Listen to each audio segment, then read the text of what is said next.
ഇന്നത്തെ video Kerala syllabus 9ാം ക്ലാസ്സിലെ കെമിസ്ട്രിയുടെ രണ്ടാമത്തെ ചാപ്റ്റർ പീരിയോഡിക് ടേബിൾ. ഈ ചാപ്റ്ററിലെ കുറച്ച് ക്വസ്റ്റ്യൻസ് ആണ് ചെയ്യുന്നത്. അപ്പോൾ ആദ്യം ടെക്സ്റ്റിലെ കുറച്ച് ഫില്ല് ചെയ്യാനുള്ള കാര്യങ്ങളുണ്ട്, അത് ഓരോന്നായിട്ട് ചെയ്ത് അതിനുശേഷം നമ്മുടെ ടെക്സ്റ്റിലെ എക്സസൈസിലേക്ക് വരുന്നു. എക്സസൈസിലെ ക്വസ്റ്റ്യൻസ് ആണ് തുടർന്ന് ചെയ്യുന്നത്. അപ്പോൾ നമ്മുടെ ചാപ്റ്റർ പീരിയോഡിക് ടേബിളാണ്. ഫിഗറിൽ നോക്കുക, പീരിയോഡിക് ടേബിൾ അവിടെ കാണാം. അവിടെ പീരിയോഡിക് ടേബിളിൽ, അതായത് മോഡേൺ പീരിയോഡിക് ടേബിൾ, ആദ്യഭാഗത്ത് പീരിയോഡിക് ടേബിൾ വന്ന കഥ, അതിൻ്റെ ചരിത്രമൊക്കെയാണ് പറയുന്നത്. അതിനുശേഷം അതുപോലെ ആദ്യം ട്രയാഡ്സ് കണ്ടുപിടിച്ചു, ഒക്ടൻസ് ഉണ്ടായി, അങ്ങനെ മോഡേൺ പീരിയോഡിക് ടേബിൾ എത്തി. മോഡേൺ പീരിയോഡിക് ടേബിളിൻ്റെ പ്രത്യേകതകളാണ് നമുക്ക് പഠിക്കാനുള്ളത്.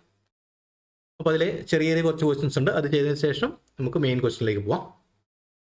അപ്പോൾ ഇവിടുത്തെ വന്നിരിക്കുന്നത് പീരിയോഡിക് ടേബിളാണ്. പീരിയോഡിക് ടേബിളിൽ മെയിനായിട്ടുള്ളത് ആദ്യം കണ്ടുപിടിച്ചത് ആറ്റോമിക് നമ്പറിൻ്റെ അല്ല, മാസ് നമ്പറിൻ്റെ അടിസ്ഥാനത്തിലായിരുന്നു ആദ്യം ഓരോ എലമെൻസിനെ, മൂലകങ്ങളെ തരംതിരിച്ചിരുന്നത്. പിന്നീട് ആറ്റോമിക് നമ്പറിൻ്റെ അടിസ്ഥാനത്തിൽ തിരിക്കാൻ തുടങ്ങി. അപ്പോൾ ഇവിടെ തിരിച്ചിരിക്കുന്നത് പ്രധാനമായിട്ടും 7 പീരീഡും 18 ഗ്രൂപ്പുകളുമായിട്ടാണ്. ഇവിടെ ഇപ്പോൾ ഓരോ റോ അവിടെ 1, 2, 3, 4 താഴെ കാണിച്ചിരിക്കുന്നതാണ് പീരിയഡ്സ്. 7 പീരീഡുകളും അത് തന്നെയാണ് നമ്മുടെ ഷെൽ നമ്പറുകളും. കഴിഞ്ഞ പാഠത്തിൽ പഠിച്ചിട്ടുണ്ട് ഷെല്ലുകളെക്കുറിച്ച്. ഓരോ ഷെല്ലിലും ഇലക്ട്രോണുകൾ എങ്ങനെ വരുന്നു, ആ ഷെല്ലുകളുടെ എണ്ണം തന്നെയാണ് ഈ പീരിയഡുകളുടെ എണ്ണം. പിന്നെയുള്ളത് ഔട്ടർ മോസ്റ്റ് ഷെല്ലിലെ ഇലക്ട്രോണുകളുടെ എണ്ണത്തിൻ്റെ അടിസ്ഥാനത്തിൽ, അല്ലെങ്കിൽ ആറ്റോമിക് നമ്പറിൻ്റെ അടിസ്ഥാനത്തിൽ ലെഫ്റ്റ് നിന്ന് റൈറ്റിലേക്ക് തിരിച്ചിരിക്കുന്നു. അപ്പോൾ ആദ്യം ഹൈഡ്രജൻ തുടങ്ങുന്ന ഫസ്റ്റ് പീരീഡ്, ആ ഓരോരോ കോളങ്ങൾ കൊടുത്തിരിക്കുന്നത്. അവിടെ ഹീലിയം, നിയോൺ വരുന്ന അവസാനത്തെ പീരീഡ്. അങ്ങനെ ഇടത്തു നിന്നും വലത്തേക്ക് 18 ഗ്രൂപ്പുകളുണ്ട്. ഇടത്തു നിന്നും വലത്തേക്ക് 18 ഗ്രൂപ്പുകളുണ്ട്. അതുപോലെ മുകളിൽ നിന്നും താഴേക്ക് 7 പീരീഡുകളുണ്ട്. അതാണ് മോഡേൺ പീരിയോഡിക് ടേബിൾ. പിന്നെ അതിൻ്റെ താഴെ കിടക്കുന്നതാണ് എഫ് ബ്ലോക്കുകൾ. അപ്പോൾ ആ പീരീഡിൻ്റെ 6ാമത്തെയും 7ാമത്തെയും പീരീഡിൽ നിന്നും ചില പ്രത്യേകതകൾ കൊണ്ട് അതിൽ ഉൾക്കൊള്ളിക്കാൻ പറ്റാത്ത 14 എലമെൻറ്റ്സ് ഉണ്ട്. അതാണ് പുറത്ത് കിടക്കുന്ന ലാന്തനോൺസും ആക്ടിനോൺസും എന്ന് പറയുന്ന കുറച്ച് എലമെൻറ്റ്സ്. അതിനെ ഒരു ഗ്രൂപ്പാക്കി, അതിന് നമ്മൾ കൂടുതൽ പഠിക്കും എഫ് ബ്ലോക്ക് എന്ന് പറയും. അതിനെ പുറത്ത് അതിൻ്റെ പ്രത്യേകതകൾ ഈ പീരീഡിൻ്റെ കൂട്ടത്തിൽപ്പെടാത്തതുകൊണ്ട് അതിനെ മാറ്റി വേറെ ഒരു ഗ്രൂപ്പായിട്ട് അതിനെ അവിടെ വെച്ചേക്കുന്നു. പീരിയോഡിക് ടേബിൾ പറഞ്ഞ ഗ്രൂപ്പല്ല, വേറൊരു കൂട്ടമായിട്ട് അതിനെ മാറ്റി വെച്ചിരിക്കുന്നു. ഇതാണ് മോഡേൺ പീരിയോഡിക് ടേബിൾ. ഇനി ഓരോ ക്വസ്റ്റ്യൻ പറയുമ്പോൾ അതിൻ്റെ കൂടെ കൂടുതലായിട്ട് വിശദീകരിക്കാം. അപ്പോൾ നമുക്ക് ആദ്യം ടെക്സ്റ്റിലെ കുറച്ച് ഫില്ല് ചെയ്യാനുള്ള കാര്യങ്ങൾ ഫില്ല് ചെയ്ത് പോവാം. അതിനുശേഷം മെയിൻ ക്വസ്റ്റ്യനിലേക്ക് പോവാം. ഇത് ടെക്സ്റ്റിലെ 27ാമത്തെ പേജിലെ കുറച്ച് ക്വസ്റ്റ്യൻസ് ആണ്. How many periods are there? Modern period electron configuration of elements and their position in the periodic table. അതാണ് ഇപ്പോൾ പഠിച്ചു വരുന്നത്. അതിൽ analyse the modern periodic table and answer the following questions. നമ്മൾ നേരത്തെ കണ്ട പീരിയോഡിക് ടേബിൾ. അപ്പോൾ അതിൽ first question, how many periods are there? എത്ര പീരീഡ്? മുകളിൽ നിന്നും താഴേക്ക് എണ്ണുന്നതാണ് പീരീഡുകൾ. അപ്പോൾ നമ്മൾ നേരത്തെ പടത്തിലേക്ക് കണ്ടിരുന്നു, മുകളിൽ നിന്നും താഴേക്ക് എത്ര റോ ഉണ്ടെന്ന് നോക്കാം. അവിടെ നമ്മൾ കണ്ടത് 7 റോ ആണ്. ബാക്കി താഴെ വരുന്ന ഗ്രൂപ്പിനെ കൂട്ടുന്നില്ല. അല്ലാതെ നമുക്ക് 7 period. How many periods are there? അത് 7 ആണ്. Write the total number of groups. Left to right അവിടെയുള്ളത് 18 കോളങ്ങളാണ്. അതാണ് ഗ്രൂപ്പുകൾ, 18 groups. Which period has the least number of elements? ഏത് പീരീഡിലാണ് ഏറ്റവും കുറവ് എലമെൻറ്റ്സ് ഉള്ളത്? അതായത് ഏറ്റവും മുകളിലത്തെ ഫസ്റ്റ് പീരീഡിൽ ലെഫ്റ്റ് സൈഡിൽ ഹൈഡ്രജനും റൈറ്റ് സൈഡിൽ ഹീലിയം ആണുള്ളത്. അപ്പോൾ ഫസ്റ്റ് പീരീഡിലാണ്, 1ാമത്തെ പീരീഡിൽ, നമ്പർ 1, 1ാമത്തെ പീരീഡിലാണ് ഏറ്റവും കുറവ് എലമെൻറ്റ്സ് ഉള്ളത്. Are the number of elements in period 2 and 3 the same? 2ാമത്തെ പീരീഡിലും 3ാമത്തെ പീരീഡിലും എലമെൻറ്റ്സ് സെയിം ആണോ? ഇവിടെ ആ പീരിയോഡ് ടേബിൾ നോക്കിയാൽ അറിയാം. 1ാമത്തെ പീരീഡിൽ ഹൈഡ്രജൻ ഹീലിയം മാത്രമേ ഉള്ളൂ. 2ാമത്തെ പീരീഡിലും 3ാമത്തെ പീരീഡിലും എലമെൻറ്റ്സ് സെയിം ആണ്. Yes. How many elements are included in 4th period? 4ാമത്തെ പീരീഡിൽ എത്ര എലമെൻറ്റ്സ് ഉണ്ട്? അപ്പോൾ 4ാമത്തെ പീരീഡ് കംപ്ലീറ്റ് ആണ്. അതായത് 1ാമത്തെ ഗ്രൂപ്പ് മുതൽ 18ാമത്തെ ഗ്രൂപ്പ് വരെ. 1ാമത്തെ പീരീഡിൽ ആകെ ഹൈഡ്രജൻ ഹീലിയം ഉള്ളൂ. 2ാമത്തെയിലും 3ാമത്തെ പീരീഡിലും ഒരു ഗ്യാപ്പ് നോക്കി കാണാൻ പറ്റും. അതിനുശേഷം 4ാമത്തെ പീരീഡ് മുതൽ തുടക്കം മുതൽ അവസാനം വരെ 1ാമത്തെ നാലാമത്തെ പീരീഡിൽ ഒന്നാമത്തെ ഗ്രൂപ്പ് മുതൽ 18ാമത്തെ ഗ്രൂപ്പ് വരെ എലമെൻറ്റ്സ് ഉണ്ട്. അപ്പോൾ how many elements are included in the 4th period? 18 ആണ്. 18 എലമെൻറ്റ്സ് അവിടെ ഉണ്ട്. What all information about an element can be obtained from the periodic table? Note down in the science diary. അവിടെ എന്തൊക്കെ നമുക്കറിയാം? Periodic ടേബിളിൽ നിന്ന് മനസ്സിലാക്കാൻ പറ്റുന്ന കാര്യങ്ങൾ. നെയിം അറിയാം, അതുപോലെ സിമ്പൽ ഉണ്ട്, പിന്നീട് അറ്റോമിക് നമ്പർ ഉണ്ട്. അറ്റോമിക് നമ്പർ, പിന്നെ ഇലക്ട്രോൺ കോൺഫിഗറേഷൻ ഉണ്ട്. ഇലക്ട്രോൺ കോൺഫിഗറേഷൻ, പിന്നീടുള്ളത് അറ്റോമിക് മാസ് നമ്പർ തന്നിട്ടുണ്ട്. അറ്റോമിക് മാസ്, ഇത്രയും കാര്യങ്ങൾ നമുക്ക് പീരിയോഡിക് ടേബിളിൽ നിന്ന് മനസ്സിലാക്കാൻ പറ്റും. Elements of group first, group 1, first ഗ്രൂപ്പിലെ are given in the table. Complete table 2.1. അപ്പോൾ ഒന്നാമത്തെ ഗ്രൂപ്പിൽ, അതായത് ഏറ്റവും ലെഫ്റ്റ് സൈഡിൽ കാണുന്ന ഗ്രൂപ്പ്, ഹൈഡ്രജൻ മുതൽ താഴേക്ക് വരുന്ന ഗ്രൂപ്പാണ് ഒന്നാമത്തെ ഗ്രൂപ്പ്. നമുക്കിത് കംപ്ലീറ്റ് ചെയ്യാം.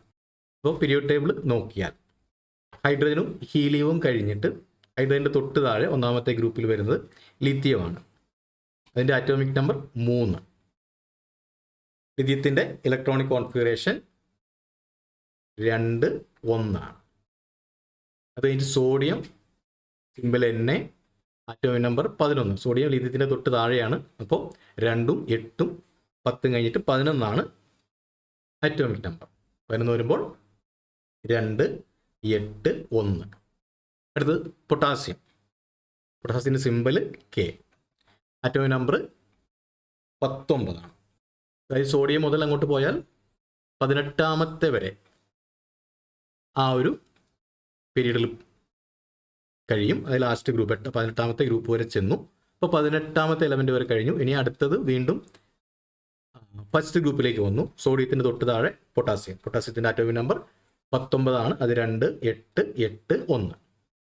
അടുത്തത് റുബീഡിയം, RB എന്നാണ് സിമ്പിൾ. റുബീഡിയത്തിൻ്റെ അറ്റോമിക് നമ്പർ, ഇത് പീരിയോഡിക് ടേബിൾ നോക്കിയില്ല, നമുക്ക് ഇവിടെ നിന്നും തന്നെ അറ്റോമിക് നമ്പർ എഴുതാം.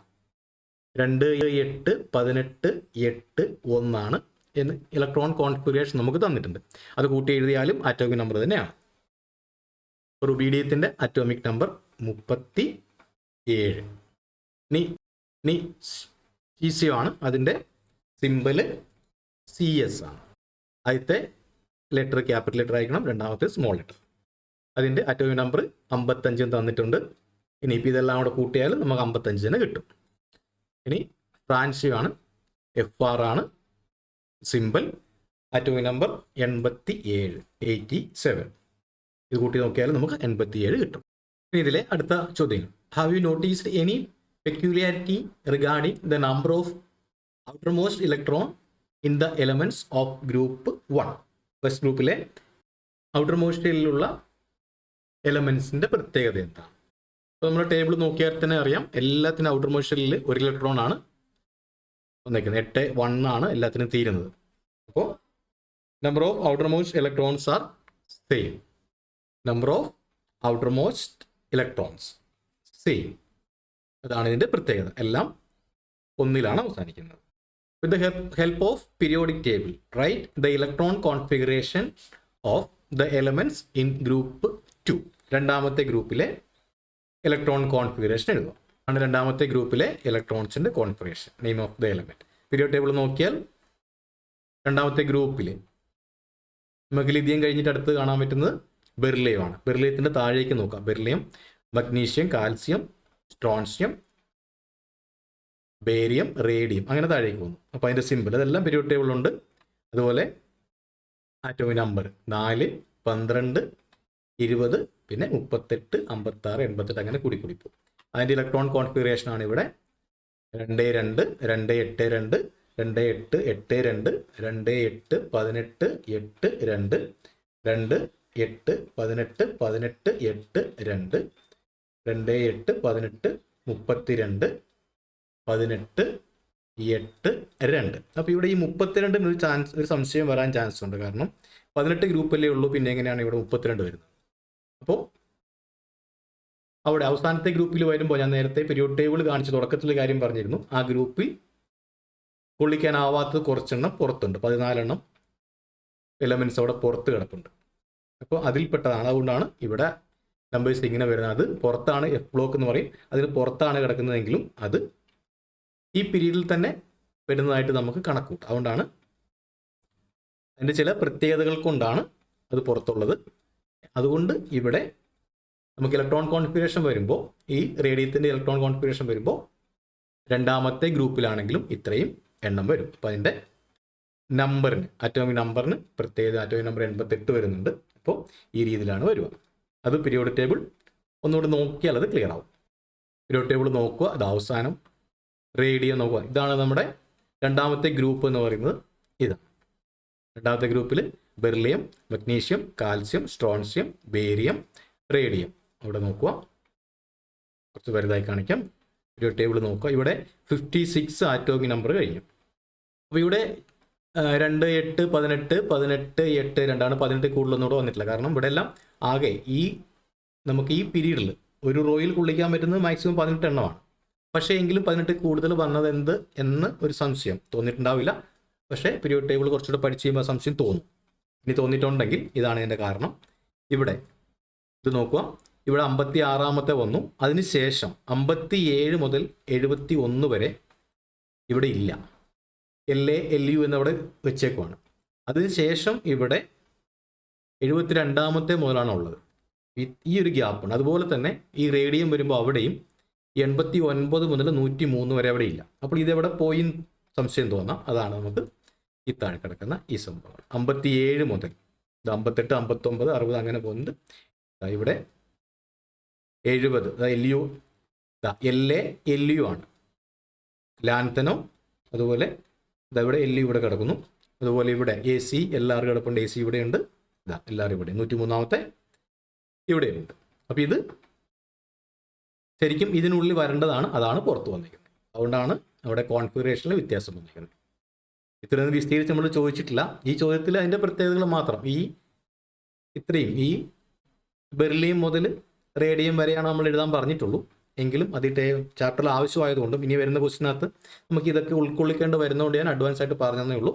അപ്പോൾ നമ്മൾ എഴുതിയേക്കുന്ന ഇത്രയും ഈ 1, 2, 3, 4, 5, 6 എലമെൻസിൻ്റെ കാര്യമാണ് നമ്മളിപ്പോൾ ചെയ്തേക്കുന്നത്. അപ്പോൾ ഇനി ഇത് പറഞ്ഞുകൊണ്ടിരുന്നാൽ വീഡിയോ ഒരുപാട് ലെങ്ത് കൂടി പോകും. അതുകൊണ്ട് ഈ വീഡിയോ നമ്മൾ ഇവിടെ വെച്ച് നിർത്തുന്നു. അടുത്ത വീഡിയോയിൽ ഇതിൻ്റെ മറ്റു ക്വസ്റ്റ്യനുകളും ബാക്കിയുള്ള വലിയ ക്വസ്റ്റ്യനിലേക്ക് കിടപ്പുണ്ട്. ടെക്സ്റ്റിലേക്ക് കുറച്ച് ഫില്ല് ചെയ്യാനുള്ള കാര്യങ്ങൾ മാത്രമേ ചെയ്തിട്ടുള്ളൂ. അടുത്ത വീഡിയോയിൽ ബാക്കിയുള്ള ക്വസ്റ്റ്യനുമായിട്ട് കാണാം.